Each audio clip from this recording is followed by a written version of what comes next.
በስመ አብ ወወልድ ወመንፈስ ቅዱስ አሐዱ አምላክ አመ ዕስራ ወሰኑይ ለነሐሴ በዛቲ ዕለት አይረፈ ዐቢይ ነቢይ ሚክያስ ወልደ ሞራት። አንድ አምላክ በሆነ በአብ በወልድ በመንፈስ ቅዱስ ስም ነሐሴ 22 በዚች ቀን ታላቅ ነቢይ የሞራት ልጅ ሚክያስ አረፈም። ይህም ነቢይ በይሁዳ ነገሥታት በኢዮአታም በአካዝና በሕዝቅያስ ዘመን ትንቢት በመናገር አስተማረ። ስለ ጌታችን መውረድም እንዲህ አለ። እንሆ እግዚአብሔር ከልዑል መንበሩ ወደዚህ ዓለም ይወርዳል። ሁለተኛም ስለ ልደቱ እንዲህ ብሎ ትንቢት ተናገረም። የኤፍራታ ዕጣ የምትሆኚ አንቺም ቤተልሔም የእስራኤል ነገሥታት ከነገሱባቸው ሀገሮች አታንሽም። ወገኖች የእስራኤልን የሚጠብቃቸው ንጉሥ ካንቺ ይወጣልና።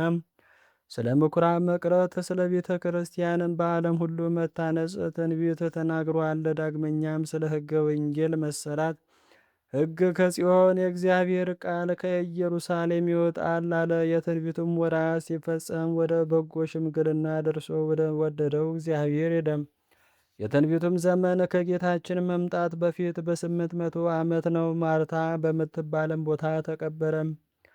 ለእግዚአብሔር ምስጋና ይሁን፣ በረከቱም ከኛ ጋር ለዘላለሙ ይሁን አሜን። ሰላም ለሚኪያስ ነባቤተ ትንቢት ልሳኑ ዘይከውን በበዘመኑ ዘይብል ከመዝ የሩታ አምራ ይዜኑ መኑ ከማከ እግዚኦ አምሳላ ማልክት ዘኮኑ አበሳ ርስቱ ዘይተናሃይ መኑም።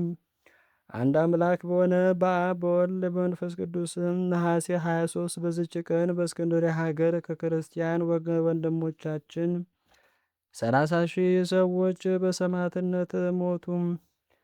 ዳግመኛም በዝች ቀን ቅዱስ ደሚያኖስ በሰማዕትነት ሞተ። አእላፍ ቅዱሳንን አዘክሬ ምስጋናን አቀረብኩልህ።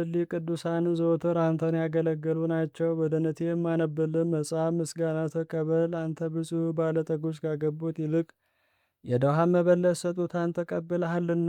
ቅዱሳን የሆናችሁ ነቢያት፣ ለማስተማር የተመረጣችሁ ሐዋርያት፣ ሰማዕታት፣ ጻድቃን፣ ትጉሃን የሆናችሁ መላእክት፣ እናንተም ደናገል፣ ቸር የሆናችሁ መነኮሳት ይህችን ጉባኤ አንድነታችንን መባረክም ባርኩም። ስትባርኩም ከሕፃናቱ ጀምራችሁ እስከ ሽማግሌው ድረስ ይሁንም። በብርሃንና በወረቀት የጻፈውን ሊያስደርስ በገንዘብ ዋጅቶ ያጻፈውን አምኖ ያነበውን ወደ ሌላ ልሳን የተረጎሙንም በዝነ ልቦና አምኖ የሰማውን ከጠብ ከክርክር ከመከራ ከችግር በምትሰወር በእናቱ በቅድስት ድንግል ማርያም ጸሎት ኢየሱስ ክርስቶስ ሁላችን አንድ ላይ ማረን። ቅዱስ መንፈሱንም ይላክልን ከዛሬ ጀምሮ እስከ ዘላለሙ ድረስ ዳግመኛ እስኪመጣ አሜን። ወስብሐት ለእግዚአብሔር።